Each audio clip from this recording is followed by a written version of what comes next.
रूबरू कार्यक्रम में आज हम मौजूद है राजधानी के सुसंगम स्टूडियो में, जहां पर आरटीएमजी की तरफ से गीत संगीत का कार्यक्रम चल रहा है। आरटीएमजी एक ऐसा प्लेटफॉर्म है जहां पर वो केवल चुनिंदा कलाकारों को ही आमंत्रित करते हैं। हमारे साथ मौजूद हैं संगीत जगत की एक ऐसी जानी-मानी हस्ती, जो किसी परिचय के मोहताज तो नहीं है और ना ही उनका परिचय के लिए हमारे पास उचित शब्द हैं। इन चित्रा सिंह जी रूबरू कार्यक्रम में आपका स्वागत है। धन्यवाद सर। चित्रा जी, एक बात चर्चा में है और हमने भी कई प्रोग्राम्स में देखी है। जी कोई भी सिंगर आपको गाने के लिए आमंत्रित करता है जी अपनी फरमाइश के हिसाब से, आप बिना प्रैक्टिस के किसी भी गीत को इतना बाखूबी निभाती हैं, लगता है सामने फिल्म चल रही है। ये सब कहाँ सीखा आपने? सर, ये मैंने कहीं से सीखा नहीं। वो कहते हैं ना कि अभिमन्यु के अंदर जो चीज़ थी वो अपने माता से आई थी पेट के अंदर, वो चीज़ है। मैंने अपनी मम्मा को बचपन से बहुत ही गाना गुनगुनाते और गाते देखा है, और मम्मी बहुत मीठा गाती थी, प्रोफेशनल नहीं गाती थी पर घर पे गुनगुनाती थी। तो और हमारे यहाँ वही जो उस समय टेप रिकॉर्डर्स वगैरह होते थे वो बजते रहते थे। तो मैंने बचपन से या अभी तक मैं ये कहूँगी कि बहुत कम होता है कि मैं सिस्टम को चलाकर उस पे गाने की प्रैक्टिस करती हूँ। मैं वो नहीं करती हूँ, मैं ज़्यादातर गाने सुनती हूँ और बहुत ज़्यादा सुनती हूँ। यही रीज़न है कि कई बार लोग मुझे कह देते हैं कि आप ये वाला गाना गाकर बता करिए, तो फिर वो मैं गा पाती हूँ क्योंकि मैंने सुना होता है उस गाने को, बस इतना ही। लेकिन गाने में कई उतार चढ़ाव, जी, जी, कई जी। इमोशंस होते हैं, हुँ। सबको बाखूबी इतना निभाती हैं कि सच में तो कभी-कभी आपके प्रोग्राम में हम भी स्तब्ध रह जाते हैं। सर, मतलब मैं निभा पाती हूँ या नहीं निभा पाती हूँ, ये तो मेरे साथ ही कलाकार ही जानते होंगे कि मैं क्या कैसा गाती हूँ या क्या कर पाती हूँ। अभी भी हम लोग काफ़ी पीछे हैं क्योंकि जो बच्चे सीख रहे हैं और मतलब सीख चुके हैं वो लोग हमसे काफ़ी आगे हैं। लेकिन हम बस अपनी तरफ से कोशिश कर रहे हैं, और वो कोशिश अगर आप लोगों को पसंद आ रही है तो ये भगवान का शुक्रिया अदा करूँगी कि हम जिस चीज़ के लिए मतलब आए हैं यहाँ, हम उस चीज़ को मतलब कुछ हद तक पूरा कर पा रहे हैं, बस इतना ही कहूँगी। आप संगीत की दुनिया में तो आपका एक ऊँचा नाम है ही। जी। अभी कुछ समय बाद, कुछ महीनों बाद रामलीलाओं का सीज़न शुरू होगा। हाँ जी। आप रामलीला में भी केकई का रोल बखूबी निभाती हैं और दिल्ली एनसीआर की जो बड़ी-बड़ी रामलीला आयोजक हैं, वो आपको बुलाते हैं और केकई का रोल तो इतना मशहूर है कि जिस दिन केकई का रोल होता है, दूर-दूर से लोग उस रामलीला में जाते हैं। हाँ ऐसा जी। क्या? हाँ जी, बिल्कुल। मैंने रामलीला की शुरुआत की थी 2017 से, और पहली बार मुझे कौशल्या का रोल मिला था और मंदोदरी मिला था और अहिल्या का मिला था। उसके बाद मैं आगे बढ़ती गई और मेरी इच्छा थी कि मैं कैकेयी का रोल करूँ। तो लेकिन लोग मुझे कहते थे कि कमेटी वाले कि तुम्हारा फेस बहुत ही पॉज़िटिव लगता है, तो तुम शायद नेगेटिव किरदार को ना कर पाओ। लेकिन मैंने कहा कि नहीं, मुझे उस किरदार को भी करके दिखाना है। तो जब मैंने करना शुरू किया तो अभी मतलब रामलीला में काफ़ी वक़्त है, लेकिन अभी से करीब 1 डेढ़ महीने पहले से ही लोगों के कॉल्स आ रहे हैं। ये भगवान की कृपा है कि लोग मुझे मतलब चाह रहे हैं कि मैं उनकी लीला के साथ जुड़ूँ। लेकिन एक दिक्कत होती है बहुत ही ज़्यादा, क्योंकि रामलीला की रिहर्सल्स 1 डेढ़ महीने तक चलती है, कहीं-कहीं 2 महीने भी चलती है। अब उस दौरान हम संगीत से काफ़ी दूर हो जाते हैं, और अब जब हम संगीत में पूरी तरह से रम गए हैं, तो उससे दूर होना बड़ा ही बुरा लगता है। तो मैं कई बार सोचती हूँ कि मैं नहीं करूँगी, पर वो भी एक्टिंग के प्रति भी इतना रुझान है क्योंकि मैं एक्टिंग से ही सिंगिंग में आई हूँ, तो मेरा जी करता है कि मतलब मैं उसे भी ना छोड़ूँ, क्योंकि उसमें भी मेरी एक पहचान है, और मतलब लोग अगर मुझे बुला रहे हैं तो ये मेरी मेहनत है, तो फिर मैं इसीलिए मैं हर साल लीला करती हूँ सर। हुँ। बस लास्ट में हम ये चाहते हैं, यदि कोई डायलॉग केकई का आपको याद हो, हाँ हमारे जी। दर्शक भी सुनना चाहेंगे। हाँ जी, बिल्कुल। मैं कौन तुम्हारी होती हूँ? क्यों मुझे सताने आए हो? मन में रखते हो स्वार्थ भाव? प्रत्यक्ष मनाने आए हो? इस जग में कौन हुआ किसका? सब मुंह देखे की चाहत है वही तुम्हारी प्राण प्रिय, जिससे पूरी अपनायत है। तुम कहते हो मांगो रानी, ये जान मांग पर मिटती है। बिन मांगे मोती मिलते हैं महाराज, मांगे से भीख न मिलती है। वाह, बिन मांगे मोती मिलते हैं महाराज, मांगे से भीख ना मिलती है। बहुत खूब चित्रा जी, आपको हम केवल एक सिंगर ना कह के एक मल्टी टैलेंटेड पर्सनैलिटी कहेंगे। हमारी शुभकामनाएं, हमारी आशीर्वाद है। इसी वाले कह रहे हैं कोई हीरोइन पकड़ लाए क्या। हमने कहा नहीं यार, वो बहुत बड़ी सिंगर हैं, हमें उनके साथ गाने का एक मौका मिलता है। हीरोइन भी हैं, कह देते हीरोइन भी है, एक्टिंग बिल्कुल हीरोइन भी है, एक्टिंग भी करती है। हीरोइन का मतलब क्या होता है, एक्टर, है ना। तो सी इज ऑल्सो टॉप क्वालिटी की एक्टर। मैं एक बात कहना चाहूँगी सर, क्योंकि एक्चुअली हमारे सिंगिंग फील्ड में कई सारी फीमेल्स अपने नाम के आगे प्लेबैक सिंगर लिखवाती हैं, प्रोफेशनल सिंगर लिखवाती हैं।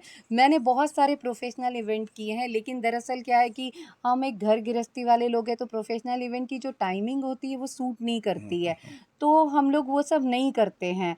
और उसके बावजूद भी लोग मेरी जो पहली मूवी बनी थी, मेरे हस्बैंड ने मेरे लिए, मैंने जब कहा कि मुझे एक्टिंग में जाना है, तो मेरी एक मूवी बनी थी लेट मी लीव करके, कन्या भ्रूण हत्या पे ये मूवी बनी थी। और हमने 1 लाख के करीब खर्च किया था उस पे, और उस मूवी को प्राइज़ मिला था। फिर एक तिग्मांशु धूलिया के मतलब असिस्टेंट डायरेक्टर थे दिनेश केडी उनियाल जी, उनके साथ मैंने एक मूवी की थी, और उस मूवी को पुणे फिल्म फेस्टिवल में प्राइज़ मिला था, जिसमें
बड़ी है मस्त जगावानी जगे तारणी रमागा